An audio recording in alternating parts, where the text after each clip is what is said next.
Today in our devotions, I want to speak to you about making plans. We spoke in our last devotional time about goals, but goals will go nowhere without plans. There's an old saying that says, if you fail to plan, then you're planning to fail. And so you don't want to fail. You need to make plans. Now, God's given you goals. There's some things that you have in your personal life, your heart. There's some things in your home, and there's some things in your health that you need to change. And so if you've got those goals, then you've got to make plans to how you're going to get there.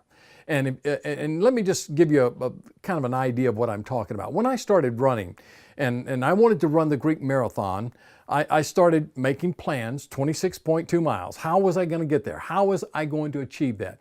Well, I made some plans long term. I found a book. I took that book. I studied that book. It had a 6-month plan for running. But in order to do that, then I had to make some weekly plans. And then I had to make some daily plans. And that meant I had to carve out time. Well, in order to carve out time, you see there's only 24 hours in a day. And so if you're going to take something and put into that 24 hours, then you have to let go of something. You can't go both ways because 24 hours, period. So I had to plan my life. I had to restructure my life. Organizing your life is so important. And I found that this is where many Christians really fail, because so many times, we talk about the Holy Spirit and the power of God, and I've been talking about that, and it is the Holy Spirit and it is God's power.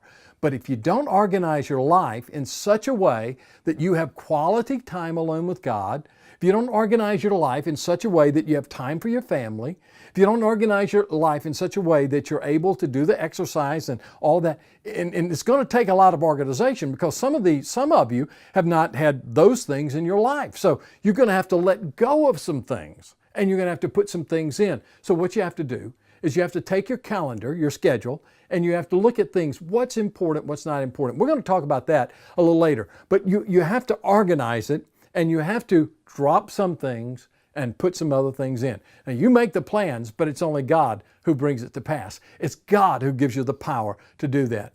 You need to make plans so that you will succeed in those goals that God has given you.